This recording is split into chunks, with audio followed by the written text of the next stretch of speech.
सबसे पहले तो मैं अपनी कहानी आपको बताना चाहूँगा कि मैंने कैसे पढ़ाई की और इस बुरी घटना तक मैं कैसे पहुँचा।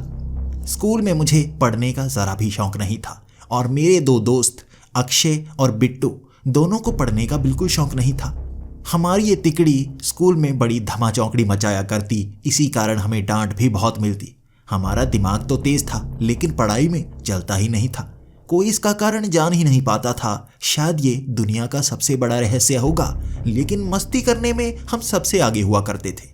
स्कूल में कोई भी डांसिंग कंपटीशन होता या कोई और कंपटीशन भी होता, हम हमेशा उसमें भाग लेते और जीत कर आते। हमें स्पोर्ट्स खेलने का भी बहुत ज़्यादा शौक था और उसमें भी हम स्कूल का नाम रोशन कर रहे थे। लेकिन स्कूल तक सब कुछ ठीक होता है। जब आप स्कूल ख़त्म कर देते हैं तो आपके दिमाग पर प्रेशर पड़ना शुरू हो जाता है। भविष्य में आप काम क्या करना चाहते हैं, हर कोई आपसे ये पूछने लग जाता है। और हम तीनों से भी हमारे रिश्तेदार यही पूछा करते थे। हम तीनों के घर साथ साथ ही थे और बचपन से हम इकट्ठे ही पढ़े, इकट्ठे ही रहे, एक दूसरे के घर भी जाया करते। कभी ऐसा नहीं लगता किसी और के घर जा रहे हैं। हम तीनों एक दूसरे को भाई ही माना करते थे। बचपन में जब भी हम पर परेशानी आया करती थी, हम तीनों उससे मिलकर निपटा करते थे। लेकिन जैसे जैसे समय आगे बीतता गया, तीनों पर प्रेशर अलग अलग तरह का पड़ना शुरू हो गया। हम तीनों में सबसे ज़्यादा पैसे वाला बिट्टू था। उसके पापा अफ्रीका में कहीं काम किया करते थे, लेकिन उस देश का नाम कभी भी बिट्टू ने बताया नहीं था। उसका कहना था बहुत अच्छा देश है, लेकिन वो इस बात को छिपा कर ही रखना चाहता है। बिट्टू 15 दिनों के लिए अफ्रीका घूमने के लिए भी जा चुका है, जबकि हम तो अपने इस राज्य से भी बाहर नहीं जा पाए थे। स्कूल खत्म करने के बाद हमें कॉलेज में एडमिशन लेनी थी। ना तो मेरे पास इतने पैसे थे, ना अक्षय के पास इतने पैसे थे, लेकिन बिट्टू के पास पैसे थे। वो कॉलेज की पढ़ाई कर सकता था, लेकिन उसने खुद मना कर दिया। वो दोस्ती निभाना चाहता था। अगर हम कॉलेज में नहीं पढ़ सकते तो वो भी नहीं पढ़ेगा। हमने ये प्लान बनाया था कि हम कोई ना कोई काम करेंगे, धीरे धीरे पैसे कमाएंगे। जब हमारे पैसे जुड़ जाएंगे तो हम डिस्टेंस लर्निंग से ग्रेजुएशन ज़रूर करेंगे। इसी के बाद हम पढ़े लिखे कहलाए जाएंगे और कहीं और भी ज़्यादा अच्छी नौकरी करने के लिए जा पाएंगे। हमने ये प्लान बना लिया था, लेकिन अब मुसीबत ये थी कि हम काम क्या करेंगे, कैसा काम करेंगे हम जिससे काफ़ी ज़्यादा पैसे कमा सकते हैं। हम दोनों ने बिट्टू से भी कहा था कि वो अपने पिता से बात करे। हम अगर अफ्रीका जा पाएँ तो और भी अच्छा होगा, लेकिन बिट्टू ने साफ मना कर दिया। वो देश बहुत खतरनाक देश है, लेकिन वहाँ पर सहूलतें बहुत हैं, वीज़ा नहीं मिलता वहाँ का। ये कहकर बिट्टू ने हमसे मुंह मोड़ लिया था, लेकिन अब हम तीनों को कोई ना कोई काम तो करना ही था। हम दर दर भटकने लगे, रेस्टोरेंट में काम करने लगे। यहाँ जितने भी छोटे छोटे ढाबे थे वहाँ पर जाकर पूछते, किताबों की दुकान पर जाकर पूछते, यहाँ होटल्स बहुत थे वहाँ जाकर पूछते। हमें जहाँ पर भी काम मिलता हम चाहते कि हम तीनों लगना चाहते हैं, लेकिन कोई भी मानता ही नहीं। 3 लोगों को एक साथ काम कहीं पर नहीं मिल पा रहा था, लेकिन हमें तो दोस्ती निभानी थी। हम जहाँ भी लगते तीनों लगना चाहते थे। एक ढाबे में हम तीनों लगे थे। मैं और अक्षय तो अच्छी तरह से काम कर रहे थे क्योंकि हमें कुछ पैसे कमाने थे, लेकिन काम में बिट्टू का ज़रा भी ध्यान नहीं था। बस दोस्ती का मारा हमारे साथ आ गया था और यहाँ उसकी सबसे बड़ी आदत हमें नुकसान पहुँचा रही थी। बिट्टू को लड़कियाँ बहुत ज़्यादा पसंद थी। ऐसी बात नहीं कि हमें लड़कियां पसंद नहीं हैं, लेकिन बिट्टू लड़कियों को देखकर इस तरह से पागल हो जाता था कि उनसे दोस्ती करने की हर कोशिश किया करता। उसकी शक्ल शायद ऐसी थी कि कोई भी उससे दोस्ती करना नहीं चाहता था। बचपन में उसे खेलने कूदने का बहुत ज़्यादा शौक था और वो हमेशा शर्त लगाता और वो मुश्किल काम करता जो कोई कर नहीं पाता। इसी कारण उसके चेहरे पर बहुत ज़्यादा चोटें लगी हुई थी, हर जगह कट के निशान। वो साधारण लड़का नज़र नहीं आ रहा था, बल्कि एक मशहूर गुंडे जैसा दिखता था। इसी कारण कोई भी लड़की उसके करीब नहीं आती और वो तरसता रहता कि किसी लड़की से दोस्ती कर पाए। हमने उसे बहुत समझाया था, जब तेरी उम्र होगी तेरी शादी हो ही जाएगी, अब इस तरह से तरसा मत कर, लेकिन वो मानता ही नहीं। और यहाँ एक रेस्टोरेंट में जब हम इकट्ठे काम भी कर रहे थे, जो भी लड़की वहाँ पर आती वो उस पर डोरे डालने लगता। उसका चेहरा देखकर हर लड़की डर जाती थी और कंप्लेंट कर देती थी। इसी कारण हमें वहाँ से निकाल भी दिया गया। बिट्टू को इससे ज़रा भी परेशानी नहीं हुई, लेकिन हमें बहुत ज़्यादा परेशानी हुई। कम पैसे ही मिलने वाले थे, लेकिन कुछ मिलने तो वाला था। उसे हम जोड़ पाते, कुछ ना कुछ खरीद पाते, पढ़ाई के लिए पैसे जमा कर लेते, लेकिन बिट्टू ने हमें वहाँ से भी निकलवा दिया। इसी कारण हम तीनों की एक बार लड़ाई भी हुई थी, लेकिन 2 दिन बाद हम दोबारा इकट्ठे हो गए। इसके बाद नया काम ढूंढने की कोशिश करते रहे और दर दर भटकते रहे।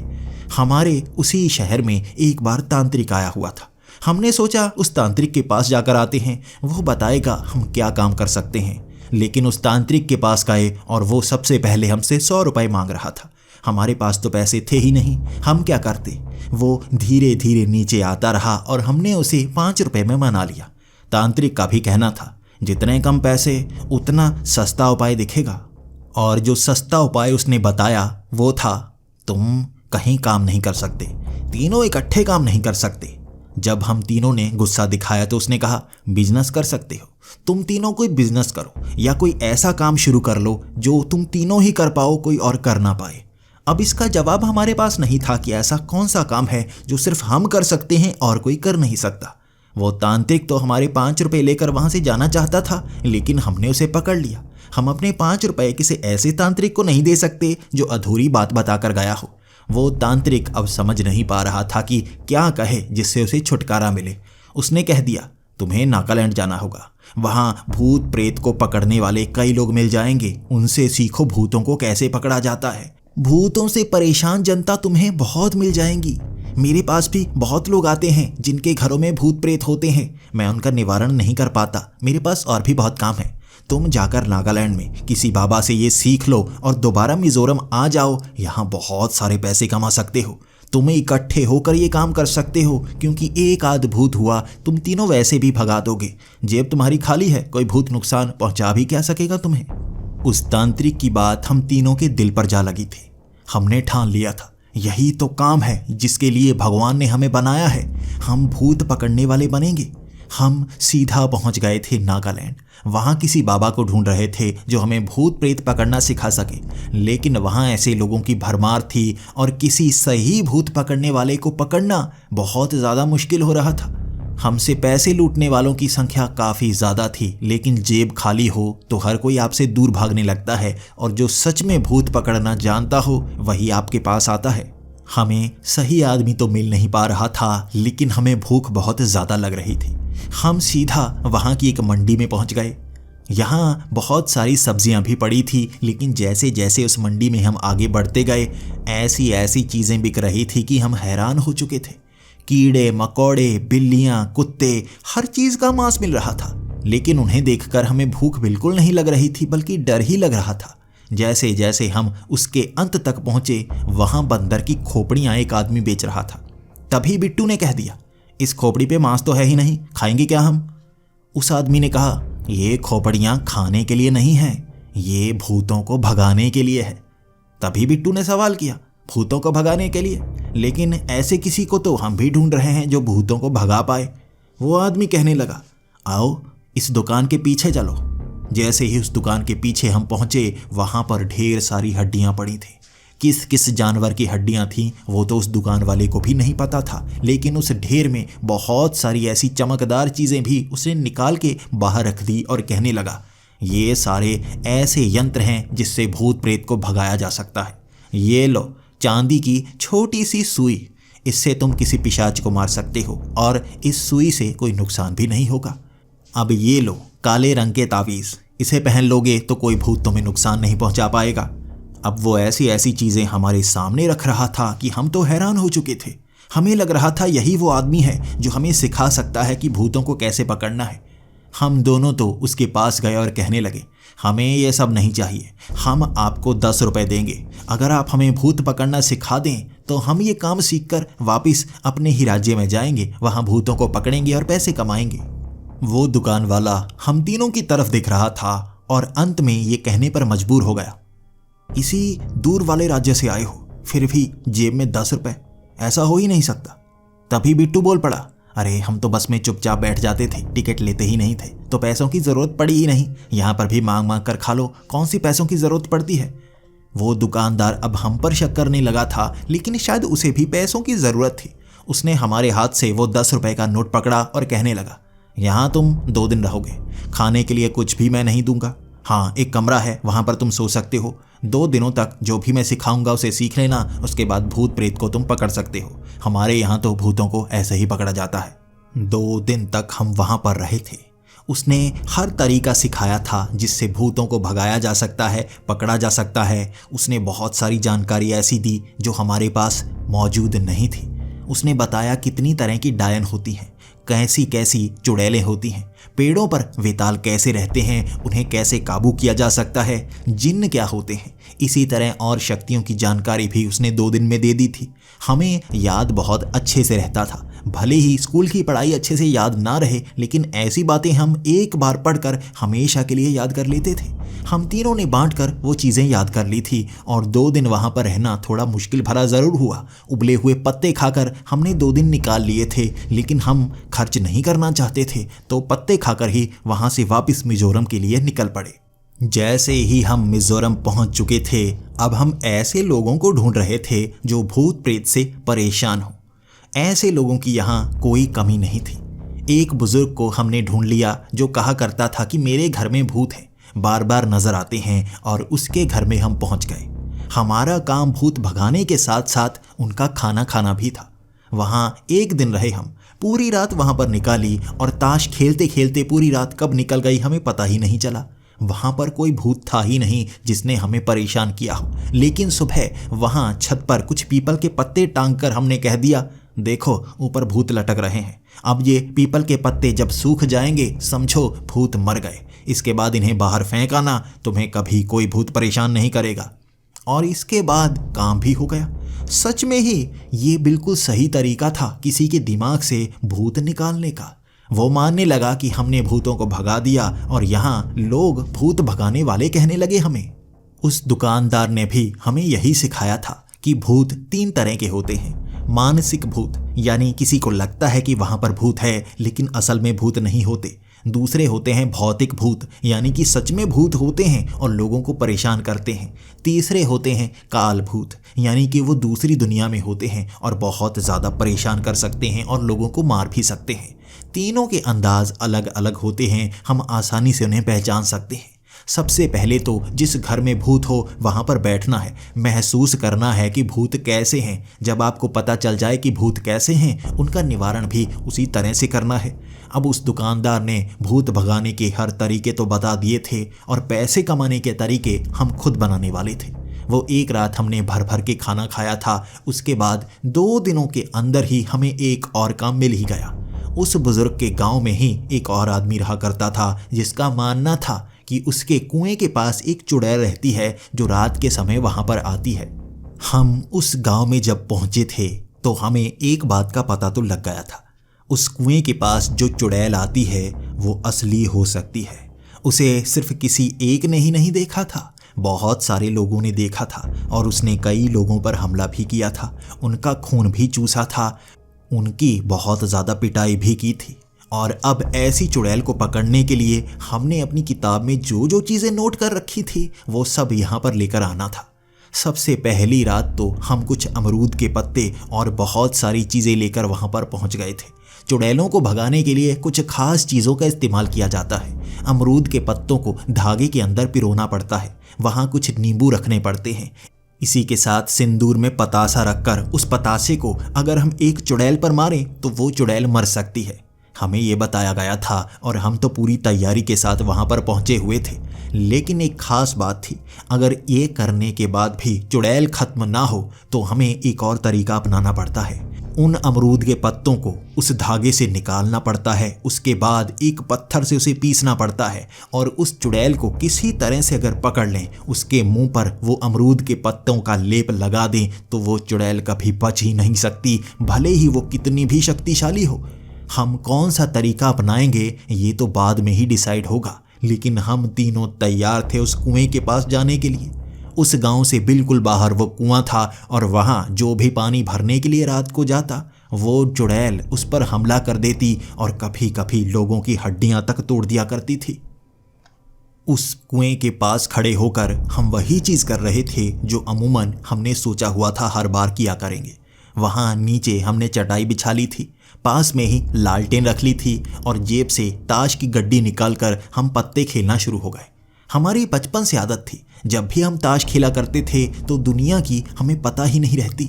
हम बस मग्न हो जाते उस ताश की गड्डी में, और यहाँ ताश खेलते खेलते कोई हमारे नज़दीक भी नहीं आने वाला था। पूरी रात हम ताश खेलते हुए निकालते, और गांव वालों से खाना तो हमने ले ही लिया था। दिन के वक्त भले ही हम भूखे रह गए थे, लेकिन पूरी रात खाते हुए निकालेंगे, यही सोचा हुआ था। कुछ भजिए हमारा पेट भर देते, और वहाँ पर तो पूरा पैकेट भजियों का पड़ा था। इसके बाद आसपास से घुंघरूओं की आवाज़ सी आने लगी। वो आवाज़ पहले पहले तो जैसे कानों को थोड़ा परेशान कर रही थी, और हम सोच रहे थे आसपास हवा के कारण कुछ हिल रहा होगा, जो हमें लग रहा है शायद घुंघरू है। लेकिन वो आवाज़ कभी किसी तरफ से आती, कभी किसी तरफ से आती। एक तरफ एक पुराने ज़माने का झोंपड़ा बना हुआ था, दूसरी तरफ एक खेत था, खेत के पीछे एक खाई थी, और आगे ये कुआं। दूसरी तरफ सारे घर ही घर थे जहाँ कोई नहीं रहता था। उनके आगे जाकर वो गांव शुरू होता था। हम उस घुंघरूओं की आवाज़ को एक एक करके अलग अलग दिशा से सुन रहे थे। इसके बाद जैसे ही वो घुंघरूओं की आवाज़ उस कुएं के पास से आई, हम एकदम चौकन्ने से हो गए।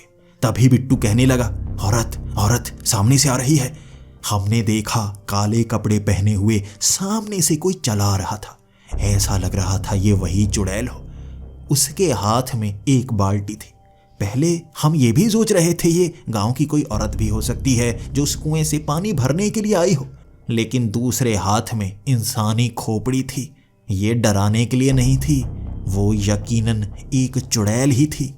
लेकिन जितना हमने पढ़ा था, जितना हमने सुना था, जितना उस दुकानदार ने बताया था, एक चुड़ैल के पैर कभी सीधे नहीं होते, और इस चुड़ैल के पैर तो बिल्कुल सीधे थे, बड़े आराम से चले आ रही थी। जैसे ही वो कुएं के पास पहुंची, उसकी दूसरी साइड हम पत्ते खेल रहे थे। हमारी तरफ शायद उसकी नज़र पड़ी थी, और उसने वो बाल्टी कुएं में ही फेंक दी, और एक चीख चारों तरफ गूंज गई थी। उस चीख को सुनते ही हम खड़े हो गए, और सबसे आगे बिट्टू पहुंच गया था। बिट्टू के हाथ में वो अमरूद के पत्ते थे जो धागे में सिले हुए थे। वो उन पत्तों को लेकर सीधा आगे बढ़ चला। मेरे हाथ में वो नींबू थे, और उन नींबू को दोनों हाथों से पकड़े हुए मैं उसका पानी निकाल रहा था। सिंदूर में वो पतासा रखे हुए अक्षय भी आगे बढ़ने की कोशिश तो कर रहा था, लेकिन उसकी टांगें कांप रही थी। जैसे ही उसके पास बिट्टू पहुंचा था, उसने एक झांपड़ लगाया, और उस झांपड़ की आवाज़ हर तरफ गूंज गई थी। बिट्टू बिल्कुल पीछे जा गिरा। इसके बाद अक्षय ने भी कोशिश की, और मैंने भी कोशिश की, लेकिन उस पर हर फेंकी गई चीज़ का कोई असर नहीं हो रहा था। ऐसा लग रहा था वो कोई साधारण औरत हो। तभी मैंने कह दिया, पहले हमें समझना होगा ये असल में चुड़ैल है भी या नहीं। और सामने से वो हंसी की आवाज़, वो बहुत भयानक आवाज़ थी। अब तक हमने उसका चेहरा नहीं देखा था। उसने सर के ऊपर कुछ पहना हुआ था, जिस कारण उसका चेहरा नज़र नहीं आ रहा था, और चांद की रोशनी भी ऊपर से पड़ रही थी, तो हम बस उसकी चमकती हुई आंखें देख पा रहे थे, चेहरा दिख नहीं रहा था। लेकिन उसके बाद बिट्टू को पता नहीं क्या हुआ, वो हमसे दूर भागना शुरू हो गया, और एक पत्थर के पास जाकर बैठ गया। तभी सामने से आवाज़ आई, ये कौन था जो इतनी जल्दी डरकर भाग गया? अभी तो मैंने अपना रूप तक नहीं दिखाया। हम क्या कह सकते थे, लेकिन उसके बाद मैंने हिम्मत करके जवाब देने की सोची। देखो, तुम वो चुड़ैल हो जो गांव वालों को परेशान करती हो, इसलिए तुम्हें यहाँ से जाना ही होगा। अगर तुम चुपचाप यहाँ से नहीं गई तो हम तुम्हें मार देंगे। हमारे पास बहुत तजर्बा है, हम तुम जैसी चुड़ैलों को कई बार मार चुके हैं। उसके बाद फिर से वो हंसने लगी, और उसकी आवाज़ बहुत ऊंची थी। वो हंसती गई और कहने लगी, तुम्हें शायद मैं जिंदा ना छोड़ूं, लेकिन फिर भी तुम्हारी जानकारी के लिए बताना चाहती हूँ, मैं कोई चुड़ैल नहीं हूँ। तुम मुझे चुड़ैल समझ रही हो। चुड़ैल तो बहुत भयानक होती है, जिसे देखकर हर कोई डर जाए, लेकिन मेरा तो तुमने चेहरा तक नहीं देखा, और मेरी ये टांगें तुम्हें उल्टी नजर आ रही हैं। तुम मुझे एक चुड़ैल कैसे कह रहे हो? अभी हम आपस में बात कर रहे थे, उसके बारे में जानना चाहते थे। पीछे से भागता हुआ बिट्टू आया। हम समझ गए थे वो क्या करने के लिए दूर गया था। वो उन अमरूद के पत्तों का लेप बना रहा था, और उस लेप को उसने हाथ में बनाया हुआ था, और छलांग लगाता हुआ उस कुएं के ऊपर से निकलकर उसके मुंह पर लेप लगाने लगा। उसके मुंह पर जरा सा ही लेप लगा था, तभी उसने धक्का मारकर बिट्टू को पीछे गिरा दिया। उसे जरा भी दर्द नहीं हो रहा था। हमें तो बताया गया था अमरूद के पत्तों का लेप अगर चुड़ैल के चेहरे पर लगा दिया जाए तो वो जलकर भस्म हो जाती है, लेकिन उसने अपना चोला उतारा था। वो कोई डरावनी चुड़ैल नहीं थी बल्कि बहुत खूबसूरत लड़की थी। इतनी सुंदर लड़की शायद हमने कभी देखी ही ना हो। बिट्टू तो उसे देखकर ही कहने लगा था, इतनी खूबसूरत चुड़ैल, यार इसे मारने का मन नहीं कर रहा। तभी वो सामने से बोल पड़ी थी, मैंने तुम्हें पहले ही कहा है मैं कोई चुड़ैल नहीं हूं, मैं एक डायन हूं। इतना कहते ही उसके पैर हवा में लहराने लगे थे। वो अजीब से रूप में आ गई थी। उसके कपड़े हवा में जैसे तैर रहे थे, लेकिन वहां जरा भी हवा नहीं चल रही थी। अपने चेहरे को अपने हाथ से साफ करते हुए वो बोली, ओ भद्दे चेहरे वाले इंसान, मेरे चेहरे पर यह फेस मास्क लगाकर क्या साबित करना चाहता है? खुद तो किसी जेल का कैदी लगता है जिसके चेहरे पर कोड़े मारे जाते हों। यहां आकर क्या करना चाहता है और ये कैसी कोशिश थी तुम्हारी? अब ये बात सुनकर समझ में नहीं आ रहा था हंसूं या बिट्टू को समझाऊं कि ये एक चुड़ैल नहीं है, लेकिन बिट्टू उसके चेहरे पर मोहित हो चुका था और सबसे पहले खड़ा होकर कहने लगा, अरे तुम तो लड़की लगती हो लेकिन हवा में कैसे उड़ रही हो? शायद तुम्हारे पैर जमीन पर टिकते ही नहीं होंगे। वो अब बहुत ज्यादा गुस्से में आ गई थी और ये कहने लगी थी, मैंने मना किया है, रात के वक्त इस कुएं के पास कोई नहीं आ सकता। जो भी यहाँ पर आएगा मैं उसे नुकसान पहुंचाऊंगी और तुम्हें सिर्फ नुकसान नहीं पहुंचाना चाहती, तुम्हारे तो टुकड़े करने का मन है मेरा। इससे पहले कि वो हम पर झपट्टा मारती हम वहां से भागना शुरू हो गए। एक डायन के लिए हमने तैयारी की ही नहीं थी और सबसे आगे तो बिट्टू था। वो बार बार मुड़कर उस डायन की तरफ जरूर देख रहा था। वो दिखने में भले ही खूबसूरत थी लेकिन खतरनाक तो थी। हम उस कुएं से काफी दूर भाग आए थे और हमारे कपड़े पीछे से फट चुके थे। उसने अपने तीखे नाखूनों से हम सब पर बहुत बार वार किया था। हमारे पीछे से खून निकल रहा था, जबकि बिट्टू की पीठ पर एक भी वार नहीं था। सारे वार उसके पिछवाड़े पर किए गए थे। काफी दूर भागने के बाद हमने महसूस किया कि अब वो डायन हमारे पीछे नहीं आ रही थी। हम उससे बच गए थे। एक घर के पीछे छिपे छिपे हम देख रहे थे कहीं वो डायन अब भी पीछे है तो नहीं, लेकिन बहुत समय तक वहां खड़े रहने के बाद हमने मान लिया था कि वो डायन वहां से जा चुकी है। हमारी पीठ में दर्द हो रहा था और उस दर्द को संभालने के लिए बार बार पीठ को वहां दीवार पर लगाना पड़ता। वो ठंडी दीवारों से हमें दर्द कुछ कम हो रहा था, लेकिन वहां पर बिट्टू ना तो जमीन पर बैठ रहा था ना ही अपने पिछवाड़े को हाथ लगा रहा था। मैंने उससे पूछा था, क्या हुआ, दर्द कुछ ज्यादा हो रहा है? लेकिन उसने कहा, नहीं, चोट भले ही पीछे लगी है लेकिन दर्द मेरे दिल में हो रहा है। पहली बार किसी लड़की ने छुआ है। अब हम दोबारा उसी कुएं के पास नहीं जा सकते थे तो वहां से दूर निकल आए। एक घर के पास हम पहुंच गए और वहां जब दरवाजा खटखटाया वो गांव वाले हमें पहचान गए थे। हमें इस तरह से कटा फटा सा देखकर वो सवाल तो किए जा रहे थे, लेकिन हम ये जवाब नहीं देना चाहते थे कि उस डायन ने हम पर हमला किया, बल्कि वहां पर बैठकर हम कहने लगे, हमने उसे पकड़ने की कोशिश की लेकिन वो चुड़ैल नहीं है, वो तो डायन है। हमने अपना तरीका पहले वाला अपनाया और चुड़ैल वाला असर डायन पर नहीं होता। वो हम पर हमला करती रही। वो सब पूछे जा रहे थे कि पीठ पर ही वार क्यों किया गया। हम कहते भी तो क्या। तभी बिट्टू बोल पड़ा, वो बहुत डरपोक डायन है, हमारे सीने पर तो वार कर ही नहीं पाई। हम इतने हिम्मत से खड़े थे, वो छिप छिप कर पीछे से वार कर रही थी, इसीलिए हमें वहां से निकलना पड़ा और नया तरीका अपनाएंगे। अब सुबह तक हम उसी गांव में रहे थे। गांव वाले हम पर शक कर रहे थे, लेकिन अब हम क्या कर सकते थे। हमने सोचा नहीं था कि इस तरह डायन का सामना भी करना पड़ सकता है। मैं तो डर चुका था। अक्षय भी कह रहा था, हमें यहाँ से जाना होगा, हम बहाना लगा देंगे कि इस डायन को पकड़ने के लिए और चीज़ों की ज़रूरत पड़ेगी, यहाँ से निकल लेंगे। मुझे नहीं लगता इस डायन को हम पकड़ पाएंगे, ये तो बहुत शक्तिशाली है, हमें अगर देखा उसने तो जान से मार देगी। हम दोनों वहाँ से निकलने की कोशिश कर रहे थे, लेकिन वहाँ पर बिट्टू ने ऐसी बातें शुरू कर दी कि हम वहाँ से भाग ही नहीं सकते थे। बिट्टू कहने लगा, वो डायन है और उसे सिर्फ हम ही पकड़ सकते हैं। यह सामान की लिस्ट है, ये हमें ला दीजिए, इसके सिवा एक भी चीज़ की ज़रूरत नहीं पड़ेगी। डायन को पकड़ने के लिए बस इन चीज़ों की ज़रूरत पड़ती है। हम बाहर नहीं जाएंगे, खुद ही कल रात उसे पकड़ने की कोशिश करेंगे। ये कहकर बिट्टू तो दूसरे कमरे में चला गया था और उन गांव वालों की आंखों में इज्जत हमारे लिए और भी बढ़ गई थी। लेकिन जैसे ही हम बिट्टू के पास कमरे में पहुंचे, हमें बहुत ज़्यादा गुस्सा था। बिट्टू की टांगे मैंने पकड़ रखी थी और सर बिट्टू का अक्षय ने पकड़ा हुआ था। हम उस पर घूंसों की बारिश कर रहे थे। इसके बाद बिट्टू भी रोता हुआ कहने लगा, क्या हुआ, इस तरह मेरी पिटाई क्यों कर रहे हो? पैसे कमाने का नया तरीका ढूंढ रहा हूँ। उनसे कहा है डायन को पकड़ने की फीस थोड़ी ज़्यादा है। तभी मैं बिट्टू को समझाने लगा, जिंदा रहेंगे तो पैसे कमा पाएंगे ना, वो डायन हमें जिंदा नहीं छोड़ेगी। तो बिट्टू कहने लगा, अरे छोड़ेगी ना, इतनी सुंदर है और इतने हैंडसम लड़के हैं। देख आज भी मारा थोड़े ना, और मेरे तो देख गलत गलत अंगों पर हाथ लगाया उसने। किसी लड़की ने कभी मुझे छुआ नहीं था और इसने तो सीधा पिछवाड़े को हाथ लगाया। यार फिदा हो गई है मुझ पर। मैं और अक्षय एक दूसरे की तरफ देखते हुए ये समझने की कोशिश कर रहे थे कि इससे दोस्ती कैसे बना ली हमने।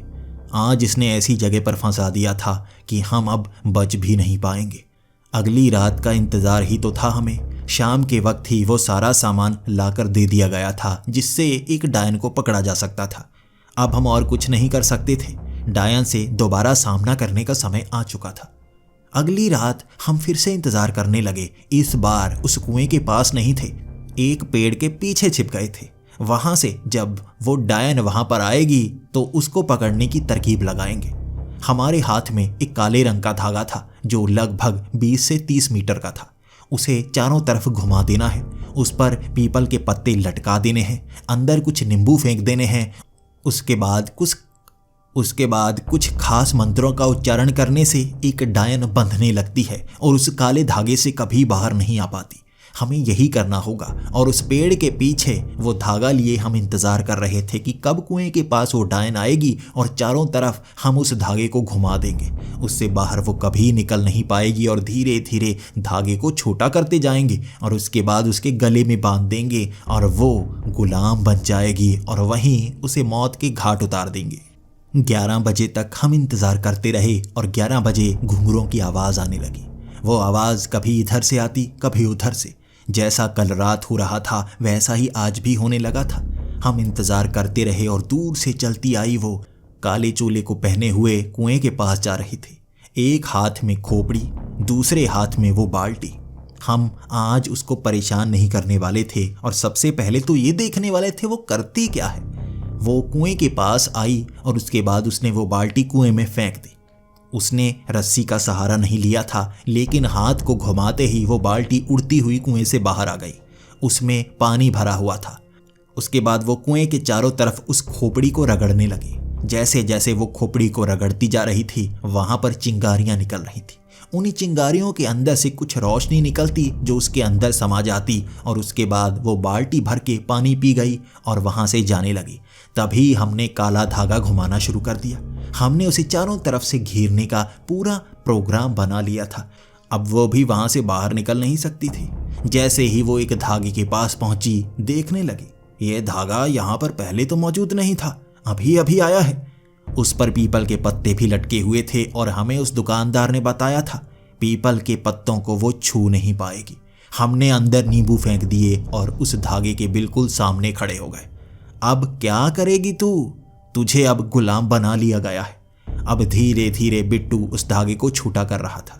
हमने बहुत सारे पेड़ों को घुमाकर बीच में ले लिया था। एक एक करके उन पेड़ों को बाहर करते जा रहे थे और उस धागे को छोटा कर रहे थे। वो भी खड़ी खड़ी हमें देख रही थी। ऐसा लग रहा था जैसे वो जकड़ी जा चुकी हो, लेकिन उसके चेहरे पर एक मुस्कान थी। बिट्टू तेजी से उस काले धागे को खींचता जा रहा था और खींचते खींचते अब सिर्फ वही बची थी। हमने वो काला धागा उस पर लपेटना शुरू कर दिया और वो भी हिल नहीं रही थी। वहां पर नींबू फेंके हुए थे, वो काले रंग के हो चुके थे। अब लपेटते लपेटते धागे के अंदर उसे बांध दिया था और गांठ जैसे ही हमने बांधी हम हंसने लगे। अब क्या करेगी? अब तू बंध चुकी है, अब तेरे मरने का समय है। लेकिन पीछे से बिट्टू बोल पड़ा, नहीं नहीं मारेंगे नहीं, देखो हम तुम्हें मारेंगे नहीं। अगर तुम सब सवालों के जवाब दोगी उसके बाद हम तुम्हें छोड़ देंगे, लेकिन हमारी शर्तों के साथ जीना होगा तुम्हें।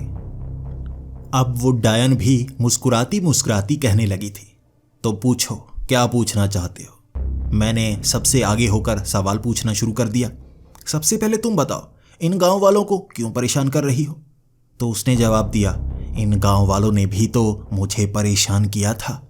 मैंने कहा, तुम्हें परेशान किया था? सच सच बताओ, पूरी अपनी कहानी बताओ, तब हम मानेंगे कि यहाँ सच्चा कौन है झूठा कौन है। तब उसने बताना शुरू किया। 30 साल पहले मैं इसी गांव में रहा करती थी और साधारण इंसान हुआ करती थी। उस समय मेरे माँ बाप की मौत हो गई थी और एक अकेली लड़की का यहाँ रहना बहुत मुश्किल हो गया था। गांव वाले बहुत ज़्यादा परेशान कर रहे थे और मैं समझ नहीं पा रही थी ज़िंदगी जीऊँगी तो जीऊँगी कैसे। यहाँ पर लड़के बहुत ज़्यादा ठरकी मुझे बहुत तंग किया करते। इसके बाद मैं गांव छोड़कर सीधा जंगल की तरफ भाग गई थी, लेकिन जंगल में भी कहाँ रहती और ये गांव वालों ने मुझे भगोड़ी घोषित कर दिया। मेरे ऊपर इनाम ही रख दिया था, जो मुझे पकड़ेगा उसे इतने पैसे मिलेंगे और मुझे यहाँ पर सज़ा दी जाएगी। लेकिन सज़ा किस चीज़ की? मैंने कोई गुनाह किया ही नहीं था। तब मैं यहीं पर रहने लगी और एक तांत्रिक मुझे मिला। मैं उस तांत्रिक से तंत्र विद्या सीखने लगी। वो मेरी बहुत ज़्यादा इज्जत किया करता था। उसने मुझे बताया था कि कोई भी लड़की अगर इस तरह तंत्र विद्या का इस्तेमाल करती रहे तो वो एक डायन बन सकती है और डायन के पास बहुत शक्तियाँ होती हैं। वो किसी से भी बदला ले सकती है, लेकिन उसका जुड़ाव उसके जन्म स्थान से ही रहता है। वो उसी के आसपास रहती है और वहीं बंधी रहती है। शाप अगर तोड़ना हो तो शक्ति की ज़रूरत पड़ती है। मैं उससे सीखती गई। बहुत सारी शिक्षा प्राप्त करने के बाद मैं ये तो समझ गई थी कि ये लालची नहीं है, मुझसे कुछ भी नहीं मांगता। उसके बाद जैसे ही मैं डायन रूप में आना शुरू हो गई थी, मुझे पता चलना शुरू हो गया, ये मुझे गुलाम बना रहा है। उसने मुझे गुलाम बना रखा था। जैसा वो कहता वैसा मुझे करना पड़ता और वो मुझ पर बहुत ज़्यादा जुल्म कर रहा था। मुझे हमेशा के लिए अपना गुलाम बनाए रखना चाहता था। लेकिन तभी मैं उन शक्तियों के इस्तेमाल से उससे दूर तो निकल आई, लेकिन वो पत्थर अब भी उसके पास है। अगर उसने वो पत्थर मेरे सर को छुआ दिया तो हमेशा के लिए मैं उसकी गुलाम बनकर रह जाऊंगी और वो जैसा चाहे वैसा मेरा इस्तेमाल कर सकता है। उसके बाद मैं अपने इसी जन्म स्थान से जुड़ी रही। मुझे यहीं पर पानी पीने के लिए आना पड़ता है। यहीं इस जिंदा इंसान की खोपड़ी को घुमाकर मुझे शक्ति मिलती है। तुम्हें पता है यह खोपड़ी किसकी है?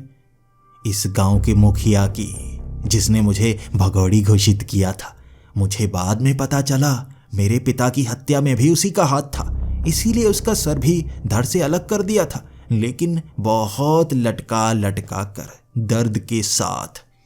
अब उसने हमें बहुत चीज़ें बता दी थी, तो सीधा बिट्टू आगे छलांग लगाकर बोलने लगा, अच्छा अगर मैं तुम्हें आज़ाद कर दूं तो तुम मुझसे शादी करोगी? तुम तो औरत ही हो ना, साधारण, यानी कि बस डायन बन गई हो।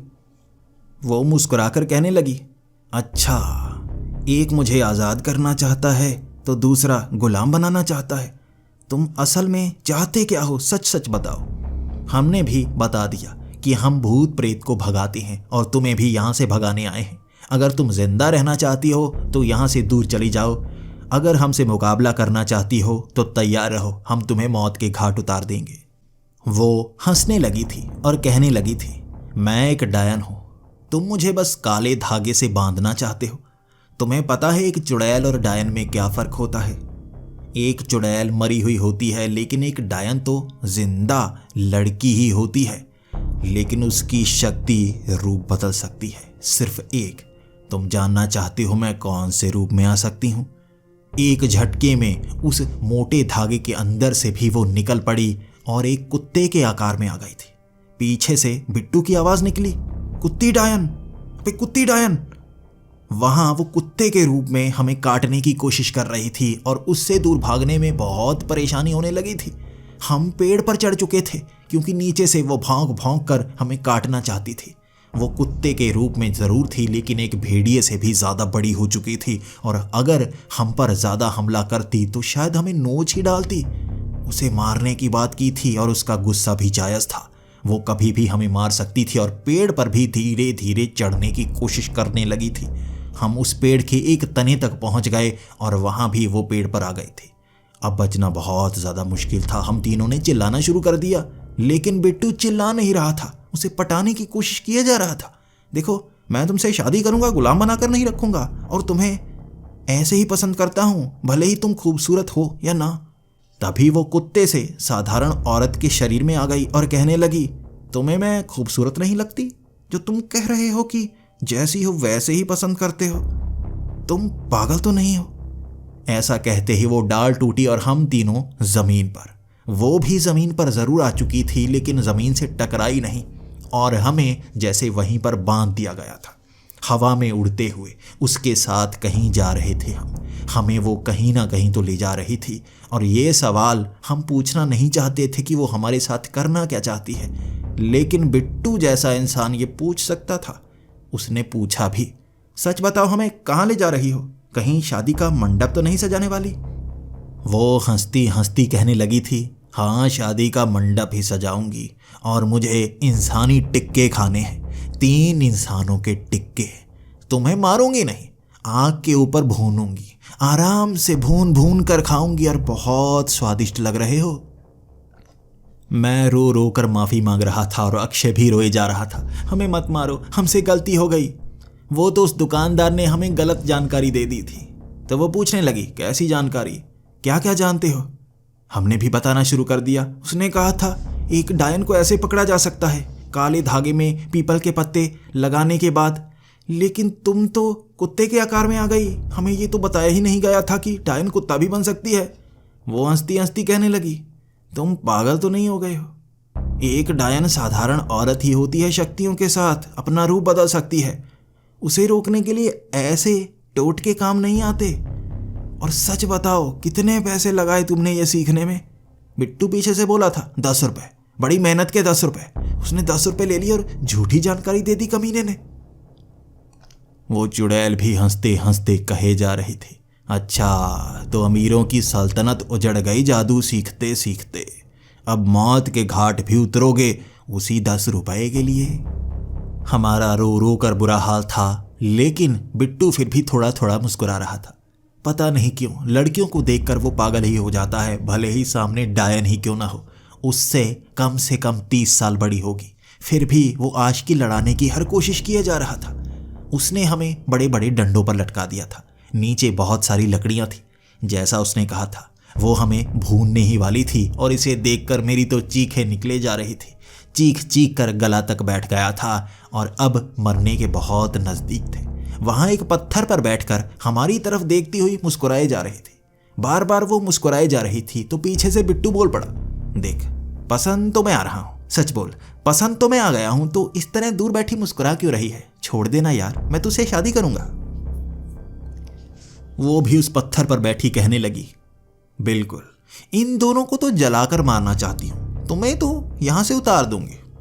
अब बिट्टू बहुत ज्यादा खुश, हाँ ये तो मान गई।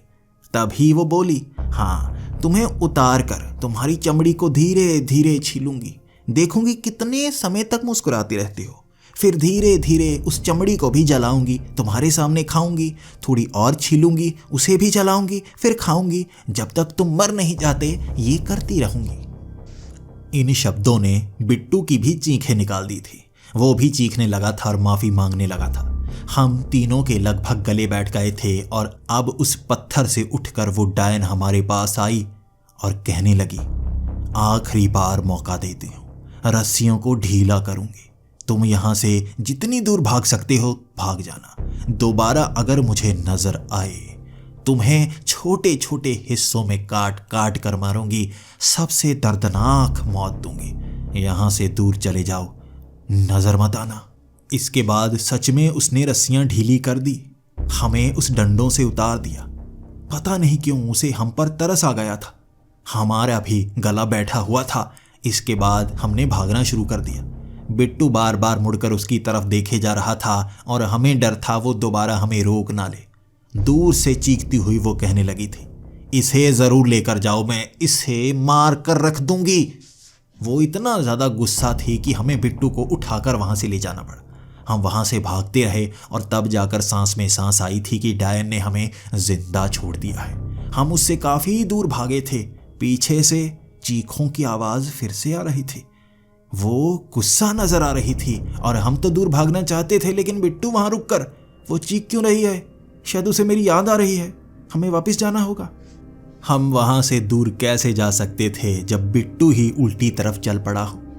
हम हमेशा से एक साथ रहे हैं और शायद मरेंगे भी एक साथ ही। ऐसी मौत से बचकर निकले थे हम और दोबारा उसी तरफ चलने पर मजबूर हो गए थे। बिट्टू के पीछे चल पड़े थे और वो उस डायन की तरफ चलता जा रहा था और वो चीखती जा रही थी। जैसे ही हम एक पेड़ के पास पहुंचे, वहां नीचे लकड़ियों में आग लगी हुई थी और ऊपर उस डायन को एक लकड़ी से बांधा हुआ था। नीचे आग से शायद उसे तपिश महसूस हो रही होगी, लेकिन उसे किसने बांध दिया? वहीं खड़े हम देख रहे थे। एक तांत्रिक एक चमकते हुए पत्थर को लिए उसके आसपास घूमे जा रहा था और हाथ में पकड़ी उस किताब से मंत्र पढ़ता जा रहा था। उसके बाद वो मंत्र पढ़ता गया और वो डायन चीखती जा रही थी।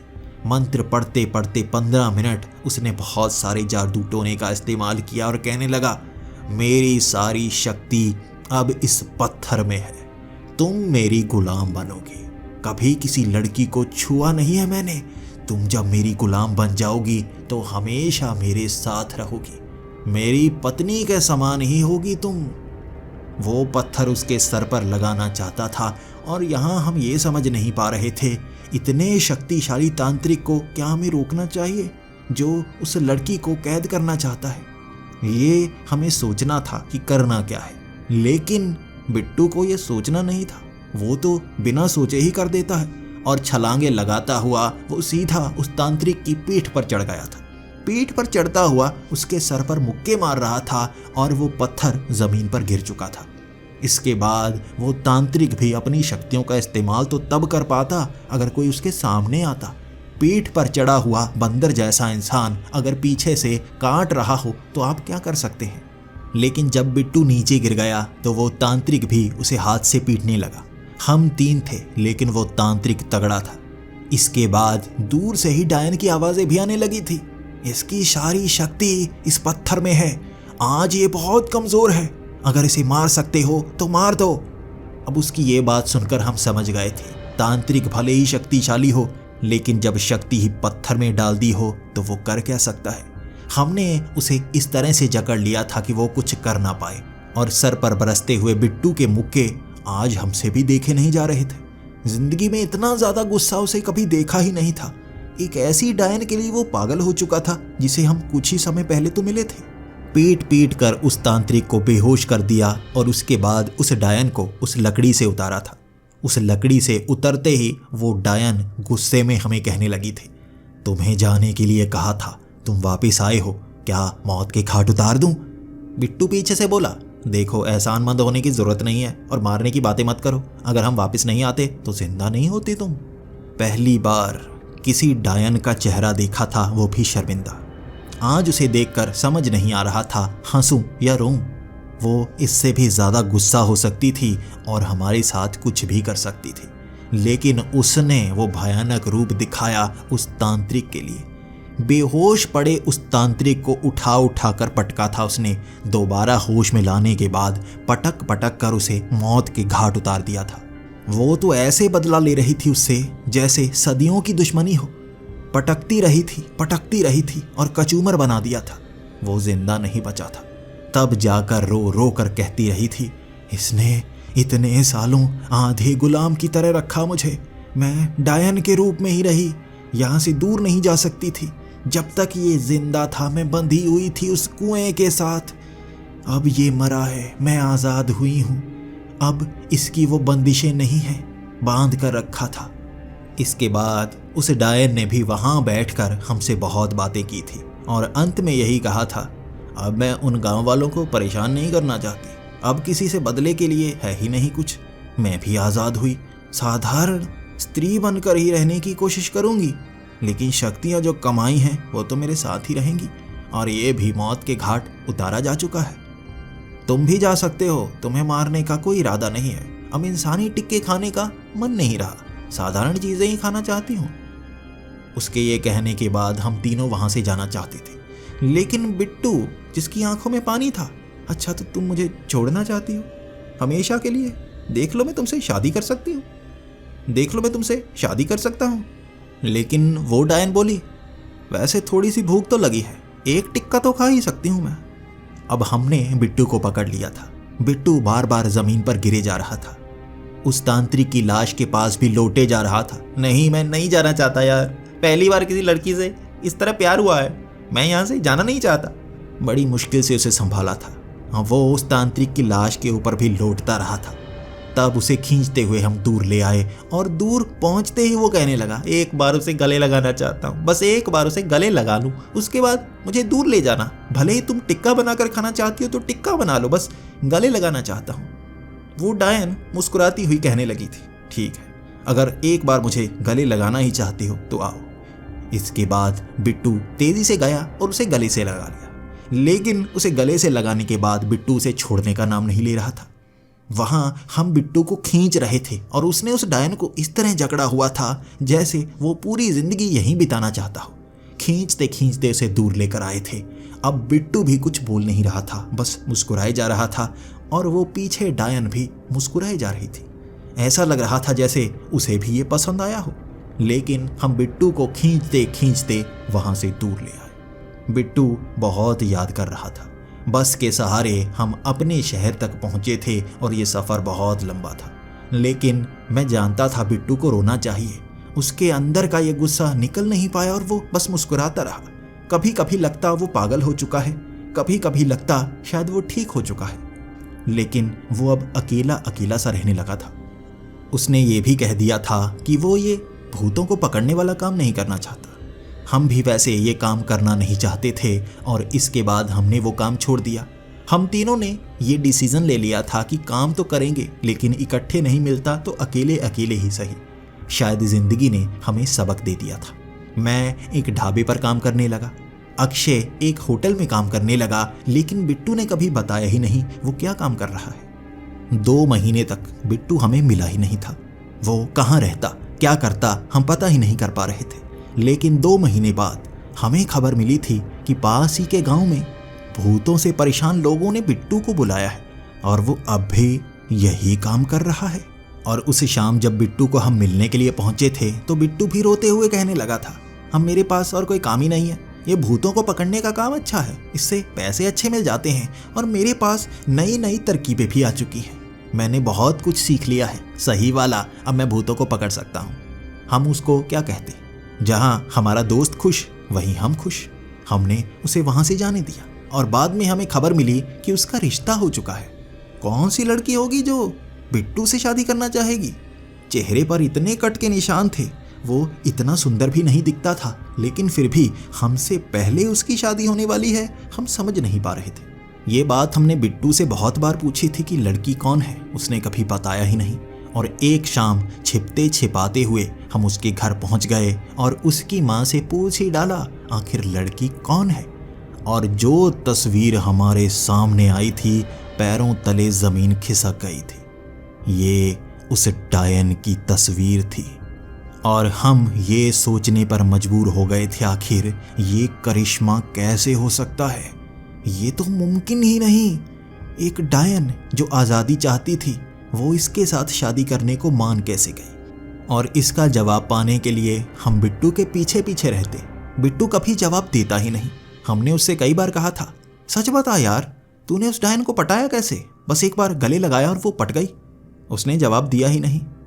और उसकी शादी के दिन जब बिट्टू ने गले में एक माला पहन रखी थी, उस माला में लगा पत्थर वही था जो तांत्रिक की शक्तियों को समाये हुए था। उसे उस डायन के माथे पर लगाते ही वो हमेशा के लिए काबू में आ जाती और ऐसे बिट्टू ने उस डायन को काबू कर लिया था। और बिट्टू से शादी के बाद हमने ये सवाल उस डायन से भी किया था, या कहें भाभी से किया था, कि आप इसकी गुलाम कैसे बन गई? तो उन्होंने कहा शायद इससे अच्छा वर मिल ही नहीं सकता था, और वैसे भी एक 50 साल की लड़की को एक 24 साल का लड़का मिल गया, वो भी सही है। मैं भी साधारण जिंदगी जी सकती हूँ। किसी को क्या पता चलता है डायन आसपास ही है। ये हमारे दोस्त और उसकी पत्नी वो डायन की कहानी है, जिसे अब हम कुत्ती डायन की कहानी कहकर लोगों को सुनाते हैं।